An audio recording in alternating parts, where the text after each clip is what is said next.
Jasmine Thomas. You're running for U.S. Senate in Oklahoma, not as a career politician, but as a nurse, a military spouse, and a mother who has had to fight for healthcare, education, and Yes. dignity for your own family. Yes. Thank you so Yes. much for joining In Depth with Deon. Yes. Thank you for having me, Deon. I'm super excited. I've been excited I think all month that we've actually had it scheduled. Well, look, I told you before we started, recording that I've had like 3 or 4 people reach out to me over the last few months, demanding that I bring you on, and so I'm grateful for you, coming to Tulsa and joining the show. Yeah, absolutely. Like I said, and thank you everyone that's demanded it out of Dion, because he got me here. He made sure that you were heard. That's all I got to let you know. It's like you were Absolutely. heard. So to get right into it, you built a strong and Yes. viral presence on social media, especially among young voters, women, and marginalized Hmm. communities. How do you plan to translate that digital energy into turnout at the ballot box, especially in a statewide race against an incumbent like Senator Yeah. Markwayne Mullin? So I plan on keeping the momentum and absolutely keeping the energy going, making sure that people are actually feeling like they are heard, and keeping them engaged with it, and making sure I do a lot of call to actions, because right now the virality kind of just, it doesn't normally just measure up to the same thing, I Hmm. guess, as likes versus votes, Hmm. right? Just because you get a lot of likes on something doesn't mean that you're going to get all those votes. So it's about staying consistent and absolutely just finally making sure that the people that is watching and actually seeing themselves in you, or actually, you're telling them who you are and what you Hmm. stand for. You kind of stay on that same, I guess, just the consistency. But making sure that they have resources to get out there. Because okay, so Dion, I get like what you're saying, but like how it translates into the votes, but it doesn't at the same time. It just does not translate. It's about actually getting out and meeting people. Hmm. So my virality means nothing to me. It means absolutely nothing. It just means that people can see me. It's just the visibility portion of it, because I don't get any kind of big media legacy, or what is it called, mass media Hmm. coverage, because they won't entertain someone like me that looks like me, acts like me, walks like me. They won't. We try to get them to actually see me, Hmm.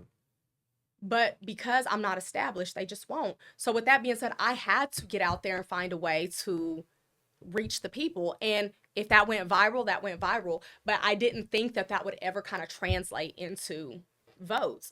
What translates into votes Hmm. is meeting the people where they're at. The virality is fun. It's odd at times, because I'm just like, this isn't. They pick the weirdest things to go viral. Weird as hell.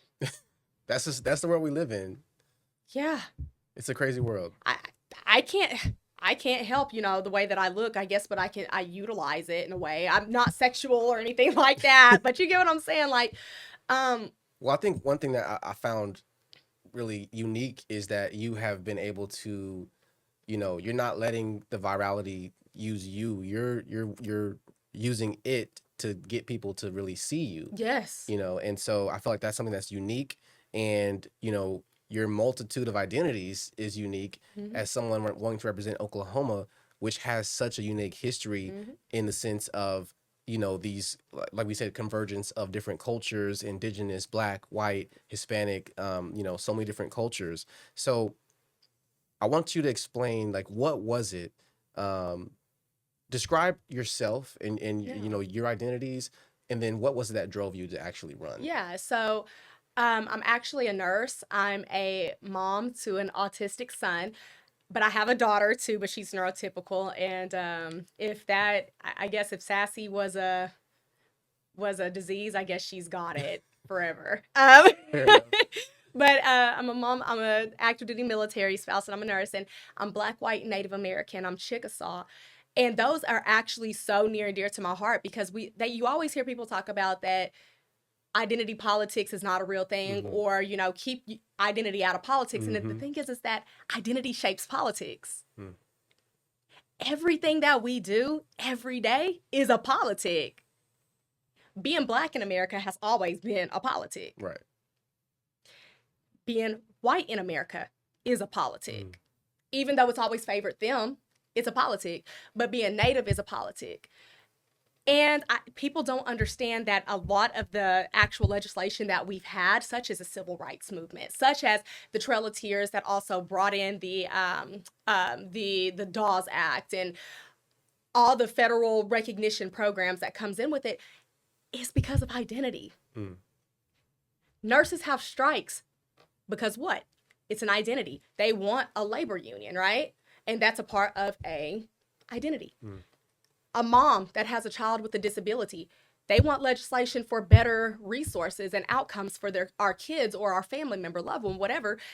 That's an identity. Mm. Yeah, and definitely the military is an identity. I mean, is a politic, but it's a big identity. Because I mean, it's just because of the fact that I feel like I was the better representation for a lot of this is because I see everything on the diaspora. I see all of it except being Hispanic. But because I have a team and a lot of people that I love that are Hispanic, I do get to see that aspect of it, and they are a politic right now. Absolutely. But one thing that drove me to actually do it is because of representation, but also because of the fact that I've had to live through the issues of not having resources, especially with my son. And if I didn't have those resources, then I know someone else didn't have it. And so I tell people all the time, especially when I'm in my meet and greets, I say, I went through it so you don't have to. Mm. But that's just me. I guess that's just my kind, caring heart too. I don't know.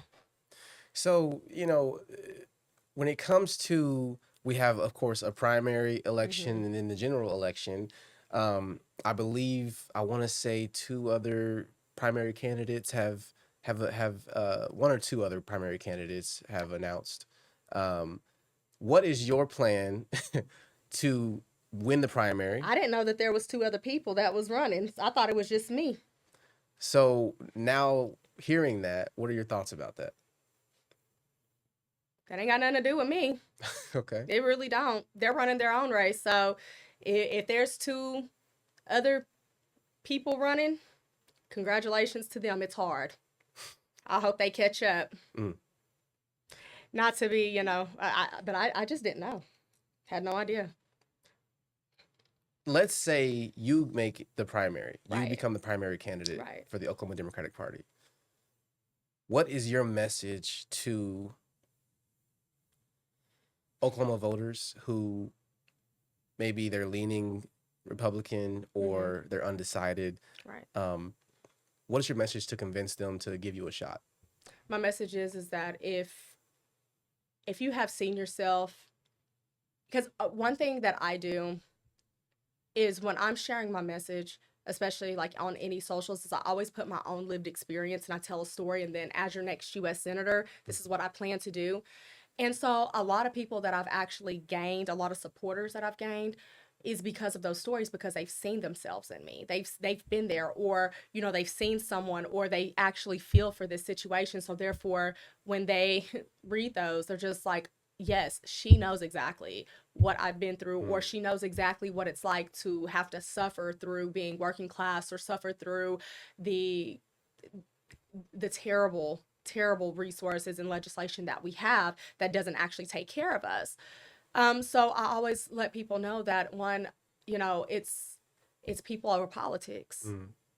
And so I want to ask you, as a proud Chickasaw citizen and a Black, white, and Native woman, you've emphasized tribal sovereignty and respect for Native nations. What would that look like as a U.S. Senator, and how would your approach differ from Senator Mullin's record on Native issues? So one, I would actually work alongside the tribes instead of working over them. Because one thing about sovereignty, and what people just really don't understand, is that as the federal government, we're not supposed to overstep into sovereignty. Sovereignty is what it sounds like. And that's why the tribes have chiefs. They have governors. They have lieutenant governors. They have I don't know what the chiefs would be, because I'm not familiar with, if they have like a under chief. I'm not very sure, and I'm not going to speak on that, but I know what the Chickasaw Nation has. And they have governor, lieutenant governor, they have secretary, just everything that our actual federal government has, right? And we have jurisdictions that we are over, such as police. We have certain dynamics. that are supposed to be overseen by the nation, which is also sovereignty. Mm-hmm. So I don't think that Mullin has actually represented the nation or the tribes as well as they could be, because he has one actually voted against women and people, not just women but people, because the VAWA Act, Mm-hmm. it protects every indigenous person, not just women. It just emphasized emphasized on women at one point in time. And that deals with missing and murdered Yes. indigenous peoples. Yes, MMIW. Mm-hmm. Yes. But he's only looked at the money portion. He's only seen the tribe as money signs instead of actual people. And it makes you wonder. It actually does. It makes you wonder if, he's only using his tribal affiliation for the purposes of lining his pockets. And that's not what our culture is all about. We're all about taking care of people, taking care of nature, taking care of the things that the Jehovah gives. And the Jehovah is Chickasaw for man who sits above the clouds. So God, in a way. So the Jehovah has given us so many beautiful things when it comes to this life, and to want to destroy the people in it or destroy the nature, because he ultimately voted against clean water. We know, and people probably know this viral moment from me saying that nature is that girl. She is that girl, and we take care of her. Mm-hmm. That is so big in the Native community. Mm-hmm. And anyone who actually was one with their culture, they would have known that we don't pollute our waters, or we don't allow AI to take over, or these big corporations like Google to come in and destroy the land, because we can't get this back. We only got one world. We only got one nature. Water is life. Water is life. And he didn't take care of that. So I would do that differently. I would absolutely use the teachings from that culture, from my culture, from the Native culture, and take care of what was borrowed. This land is borrowed. It's not ours. It's not ours to keep on putting random stuff on here or keep on, deteriorating it. We're only here for a short period of time. We don't know how long we're here for. So why would we tear up something for our next generation? I always think 7 generations down the line. I'm not even thinking about my own kids. I'm thinking about my kids' kids and their kids, and so on and so forth. And I want them to look back and be like, my ancestor really, really, really took care of this. I don't want them to look at us as monsters in the future where they're having to clean up after us and basically Wall-E the world. Have you ever seen Wall-E? Yes, I have. Yes. It was so eerie. It was eerie. Yes. Yeah. I just literally thought about that, because I didn't even think about the point of that growing up, of Wall-E. They literally were on a world full of trash with a whole bunch of people who didn't want to walk. Think about that, because they were so heavy. Well, and when I think of Senator Mullin, first of all, the first image that comes to my mind is him crouching in the Capitol. I think that's everyone's first image. During the insurrection. Yes. He's this MMA fighter, supposedly, and he has this tough guy persona, and yet his constituents can never seem to find him, except when he is on social media making a video. Oh. Y'all, thank you for reminding me, because one thing I'm going to do is show up. I'm going to show up for my constituents. Anytime that they comment on something, just like the same things that I'm doing right now, I'm still going to keep engaging with them, because that's what built trust. He cannot build trust from a distance. You can only build trust when you show up. So with that being said, I'm actually going to come to meet and greets or town halls and actually keep my people informed, because everyone in the state is my constituent. Heck, I'm his constituent. And but the thing is I know he sees me. I'm not, as much as I call him out, I know that he knows that I exist, and I know that he starts punching the air when I come around. He's got to. But nonetheless, there will be so many different things that I would do outside of Mullin, because Mullin, what has he done? What has he done? I'm waiting for you to tell me. No, I'm waiting on you to tell. I'm waiting on anybody to tell me, because there's nothing. I can't give you anything. I mean, people will talk about all of the corporate things, but at the end of the day, the corporate things aren't helping us. Mm. In the end, we're still 50th in education. In the end, we're still 49th in healthcare. In the end, we're number one in domestic violence. So what has he helped? What has he advocated for? Because even though he can't make decisions on behalf of the state, he can advocate on behalf of the state. So I plan on actually working with the state legislators, our House representatives that are going to be elected in, and make sure that we're all on one page, one band, one sound. Mm. It's that time. It's that time that we actually start working like a team instead of dividing. And we're going to have these idiots, and I mean that. We're going to have these idiots that are going to vote against everything because it goes against whatever they believe in. I don't even think that they know what they believe in. Mm. But at the end of the day, if we can all come together and do it for the greater good of the humanity, I think that we can actually push this state forward and actually in and actually become something better than 50th in education. Mm. Become something better than 49th in healthcare. Number one in domestic violence. Oklahoma's coming up. It's coming up. We have a championship basketball team.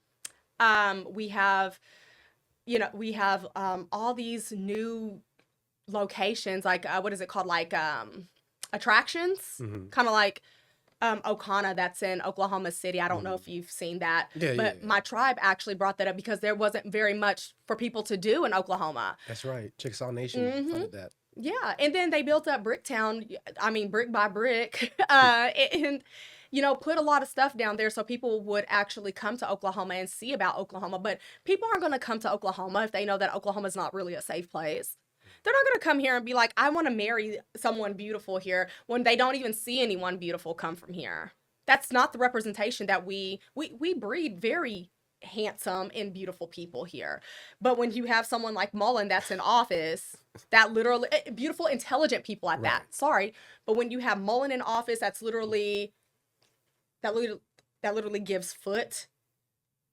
That's it. He's giving foot. Yeah, there's no thinking capacity down there, and he looks like the foot. Well, I mean, I'm not in agreement. I'm just not. I know what you mean. You're just like you're. I don't know. I think that's just the human part of it. Like, I mean, it's not me throwing shots or anything. It's literally because when you don't care about someone, you're ugly to me. I see. When you don't look at the bigger picture, or you vote against people that you literally are supposed to serve, like your actual constituents, we're the lowest in one voter turnout, and he utilizes that. But also, we're one of the lowest states to receive insurance. Hold on, I don't know how to say this. Put this correctly. So our state has one of the lowest. Like car insurance, health insurance. No, yeah. So I can't. Every time that I try to say this, I don't know why it gets all jumbled up in my head. But yeah, we have the lowest insurance rates here. So rates. Sorry, Deon. Yeah. It's not rates. So we're the lowest insured. So most of our people do not have insurance here, like health insurance. They're having to pay for these services out of pocket. He knows that too. And then he goes and he votes against the SAVE Act. He doesn't care about the people of Oklahoma. And I don't know why people don't see that. Well, we have a bill, a petition to try and open our primaries. Yes. And, create more moderate candidates instead of these extremists on the Republican side. I guess, what immediate changes would you fight for if you're able to make it through and you become the nominee for U.S. Senate? What changes would you fight for in your first year in office? And, I guess, why should voters believe you when they've, for their whole lives, heard politicians, making promises? Right, because I'm pretty transparent and upfront, and I let people know the ins and outs, the good, bad, and the ugly with a lot of things, and people have built that trust with me to know that there's not much that I'm lying about. A lot of the candidates that you see, they'll keep a lot of things private, but me, I'm not private about anything. So if and when elected, and I'm just going to say when, just for the manifestation, is that the first thing I'm going to work on is definitely the healthcare portion, education and healthcare portion, for sure, because there should be no reason that we should be having people die of curable diseases, or manageable diseases like diabetes, or heart disease. And this is as a nurse who's seen the statistics or who's taking care of these Oklahomans who are sick. We should absolutely be able to give healthcare education, and medication management to these older populations, or these chronically ill people. And some of them aren't older. Some of them just literally are middle-aged or younger, that has diabetes. I'm trying to think of some more things. There's a ton of things. Things that can just that are more chronic, and I'm trying to think of things because there's not a lot of younger people who actually has heart problems or cancer. But we have also Oklahoma has a drug addiction problem. Yeah. We really do. And instead of being able to educate people on how to better manage their medication, we're giving out narcotics. Or we're having them go to pain management instead of still trying to get these people to go out and exercise, or find alternatives like doing water aerobics or something just outside of the medication. So we see a lot of people having mental health access. There we go. If we had better mental health access, I think that we would be lower in our drug addiction statistics. I can see that for sure. But I forgot the question because I just go into these rants. Well, no, I mean, you definitely answered it. So, healthcare education would be kind of your first priorities. Oh, yeah. And when it comes to transparency, I mean, you definitely have been by far one of the most transparent candidates that we've ever seen, especially at such a high level race as the, U.S. Senate. So I guess, final message, in a nutshell, what is your message that you want to leave for Oklahomans who are deciding who they should vote for? Yeah. So we're not Bloods or Crips. This is not red versus blue. This is about up versus down. It really is. We're not, like I said, we're not gang members. So there's no reason that we should be fighting against each other when we should be fighting for each other. Because even, my cousin that I have here on my necklace here, he passed away in 2017 and he was in a car accident. I'm sorry. I love him to death and I miss him so much. And but he was in the Blood gang prior to him passing away, but he had kind of gotten out of it as he obviously grew, and he had children of his own. He had to. And one thing that I had noticed growing up is that when the two rival gangs came, when there was something that needed to come together, they came together for the community. They just didn't stay apart. When it had to, they put their truce up and they said, this is about our community. This is not about our beef at this point.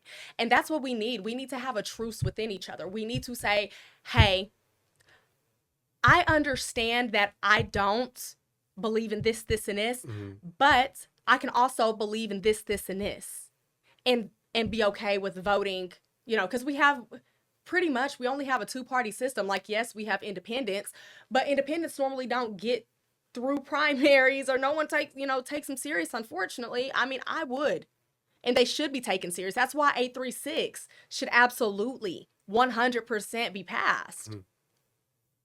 So I'm just kind of following up from the last question. Yeah. But yeah, that's the biggest message, is stop making this about colors and party and make it about people. Because people, you're going to need people. We've come together before. They came together and I was just a baby when this happened, the 1995 bombing, the Murrah building. They came together then. Everyone came together to make sure that, the community mourns, and they also got every resource that they needed. And then they came together during the 2013 tornado. I literally graduated a couple weeks before that happened. And I was 18 going up to Moore to help from Ardmore, I'm not even in that community, but it drove me to come help because I care about people. Empathy is what we need to be looking at. We don't need to keep looking at this as as it's a me problem, because that's all it is. People are just looking out for themselves and not looking out for others. And that will really divide people. Well, as an independent myself, I would love for politics to become more about the issues and less about the sports teams. Yes. And so I really am looking forward to seeing the rest of your campaign. And, good luck to you. And I guess, are you ready for this? I think so. I think that, well, are we ever really ready for anything, honestly? I can say that I am, but at the end of the day, this is scary for me. This is absolutely just one of those things where it's bigger than myself. Mhm. And you don't know if you're going to come out on top or if you're going to come out at the very teeny bottom, because it's a gamble. If you Mhm. think about it, it's a 50-50 chance. Well, I mean, I guess now that I have two other opponents, it's a what, 20, I don't know the ratio to that. I'm not good with math. So at 3/4, is it 3/4? 33. Okay, so it's a 33% chance with me. And I just want to say that I learned a big lesson being on this campaign trail. I've learned how to be patient, how to be vigilant, how to be resourceful, how to be frugal Mm. when it comes to the money aspect portion of it. I've learned how to be more kind, because I like to say that I'm kind, not nice. There's a huge Oh difference. yeah, respect. Yeah. I learned how to be resilient, even more resilient than I have been.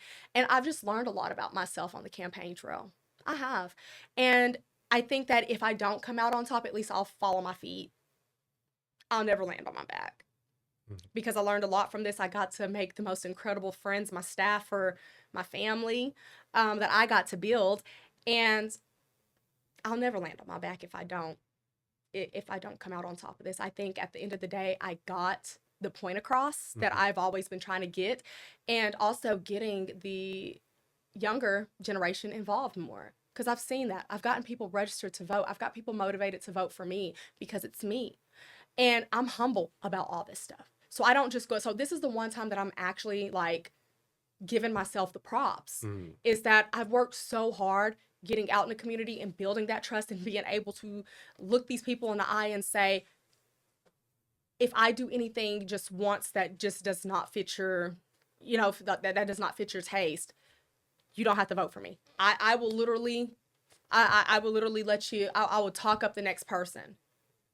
But because I'm so humble with how I'm doing everything within my campaign, and how I'm trustworthy, and how I've really just built that impact, people are just like, I want to vote for you. I know that you're so real. I know you're me. And also being in the Black community. Because I just for a second, can we talk about that? Go for it. So, one thing that I find that's hard, being who I am, because I am white presenting, but I'm culturally Black. Mhm. And my mother is Black and Native, and my dad is white. So I grew up with my Black side of the family. And I've always just known myself to be Black. Mhm. Nothing more, nothing less. I mean, it took my cousin till I was 5 to tell me that I wasn't full Black. Had no idea. None.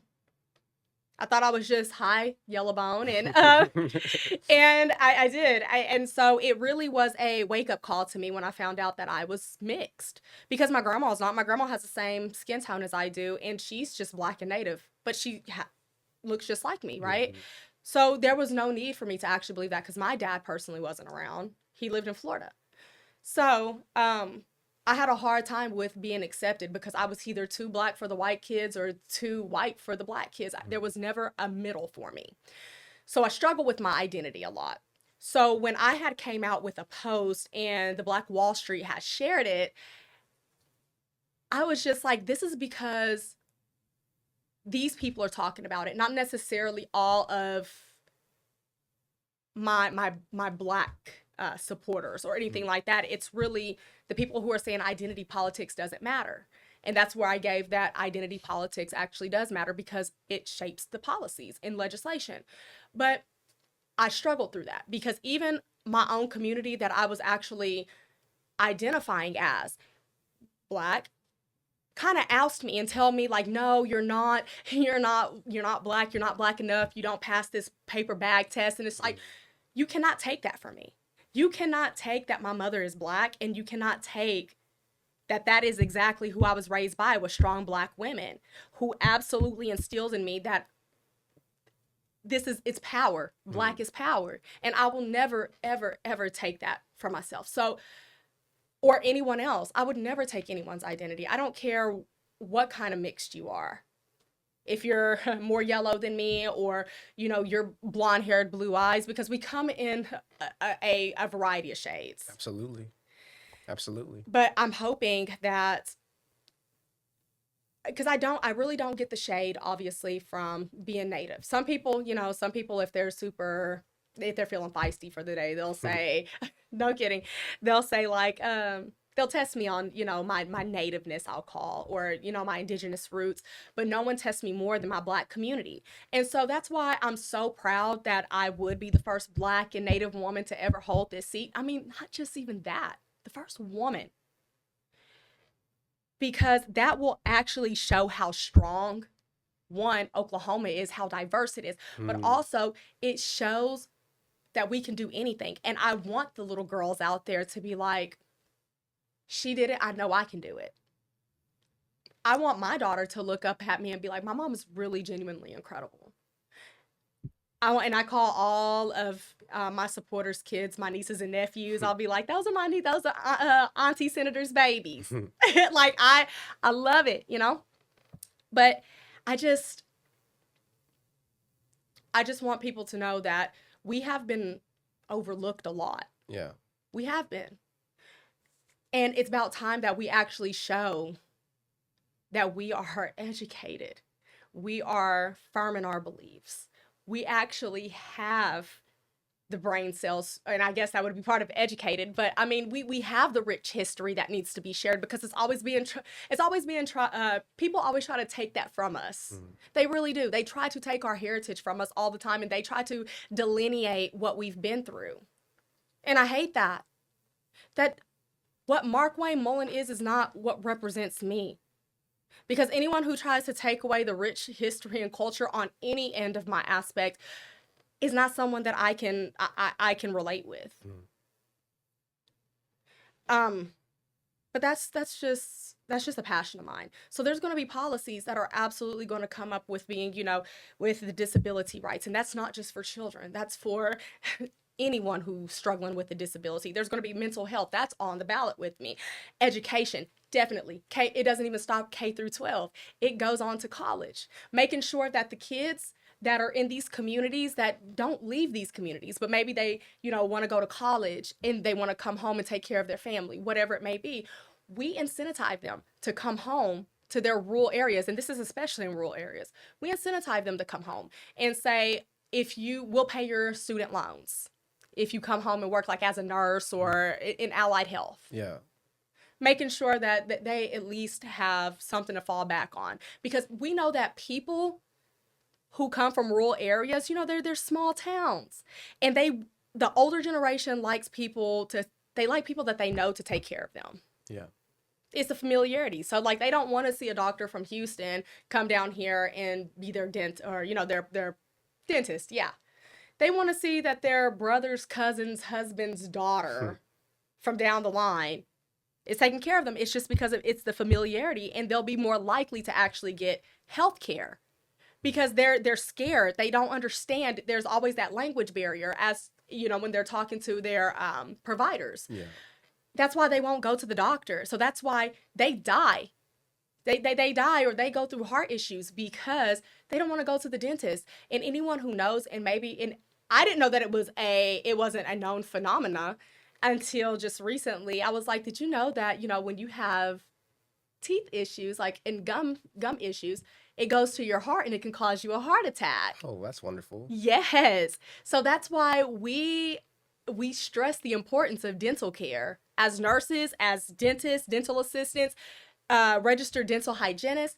We all let people know that you need to take care of your teeth or you're going to die of a heart attack, or heart-related issues because all those nerves are in your gums, right?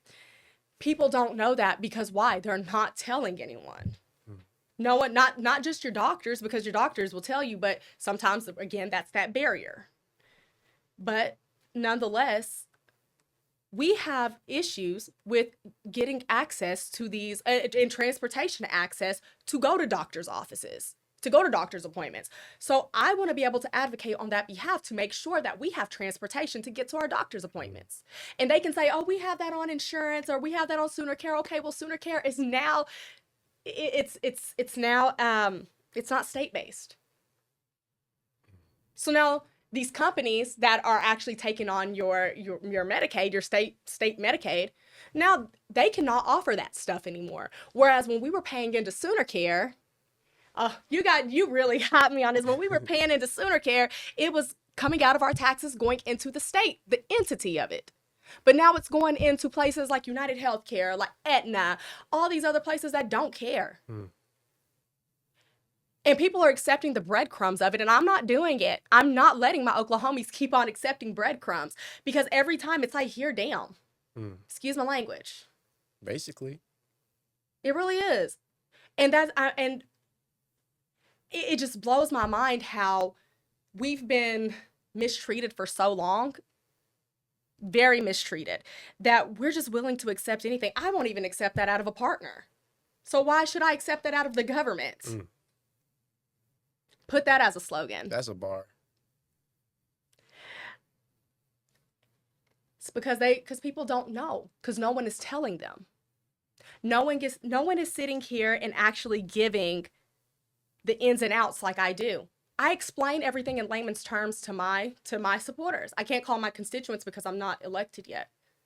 But I absolutely give them the play-by-play as to what's going on. And with us being 50th in education, I'm not saying everybody is, they wouldn't understand, but I'm saying that there's going to be a lot of people who don't understand it in the more not basic, but in the more complex tones or dialects. So you have to break it down and say this good, this bad. Not because they don't understand, it's just because we've been failed by our systems. And I want to make sure that even adults are getting the respect that they deserve now, because we're leading the next generation. I don't care if you have kids or not. I don't. You're still leading the next generation. So you have tiny little eyes that are looking up at you anywhere you go. That's why I tell people to always, when you're out in public, always act with dignity, act with kindness, act with grace, because you don't know if there's a kid out there that you just literally, they looked at you and saw you acting out. And they think that like that's something that they want to do because they thought you were funny. They want to be a clown now. And it's okay to be a clown, but it's not okay to be disrespectful. It's not okay to be, is it abhorrent? Things like that. But I mean, that's just personal to me. And I guess that's just something that I wanted to get out for any supporter or anyone who watches this and thinks, I wonder what her underlying feeling is about a lot of things, or what she thinks about certain aspects of what's going on. And there you go. Like, I can go all day, but I'm not going to. I'm not going to. But I could definitely go all day and just talk about how we've literally let people run over us, and we've just accepted it. So I want to end on this. Yes. I want you to give me one word that describes how you see Mullin's leadership, and one word that describes your leadership. Dry for him. Okay. And me, innovative. Okay. Excuse me.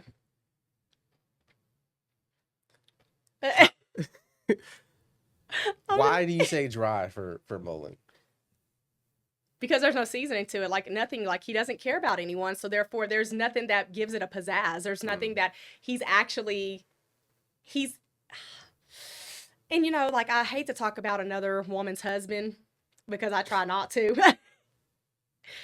But he's not the sharpest tool in the shed. Mm. He's not. And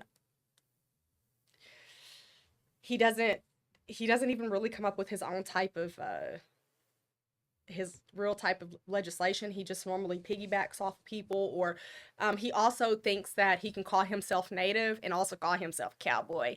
And people say all the time, like, they can equal, or not equal, hold on. Throat's dry. I don't know, go for it. They can they can connect at some point, like, because you can have people, native people who are this makes me mad. I mean, not mad. This makes me laugh. Okay, that just gave it away when I accidentally said mad. It does. It makes me mad because I told you I take my culture so serious on all ends of the aspect. But the mere fact that he can say, like, hey, I'm a cowboy and an Indian, they just cannot coexist peacefully, because we know historically the cowboys basically hunted the natives, the indigenous people. So therefore, it's just like, what do you want to be? Do you want to be a cowboy? Do you want to be native? Like, do you want to be Cherokee, or do you actually want to be the hunter? So with that being said, it's just nothing there's just nothing that just sparks any interest with him. On my end, I can't speak for everyone else, but I can speak for my team, and I can just say that he is distasteful and displeasurable. So he's bland, dry. Unseasoned. Okay, last thing. Where can voters find you in your campaign?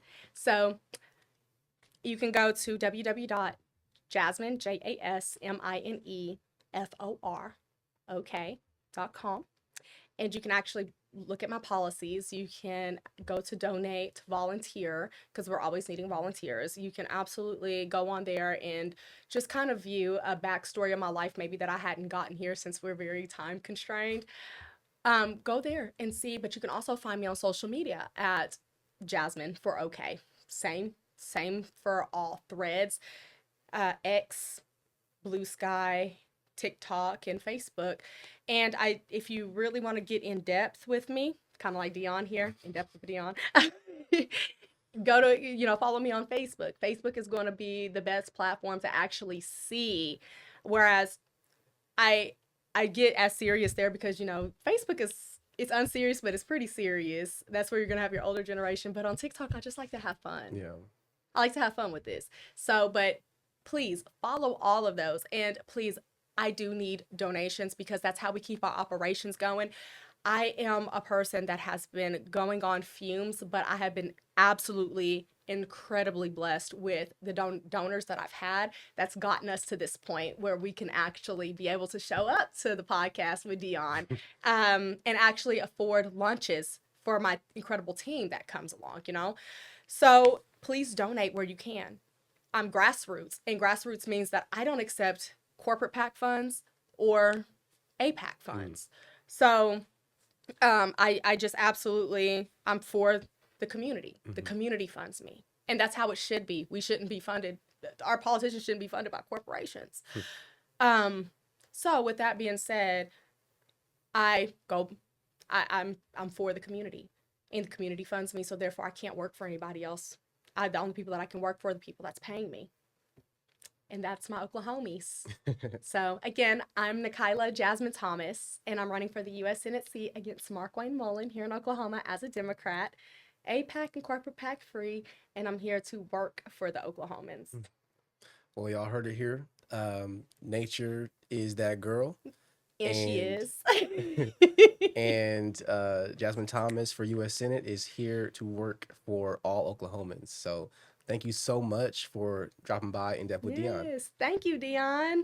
Thank you for having me. I hope that we can have this conversation again. Absolutely, my pleasure. Thank you.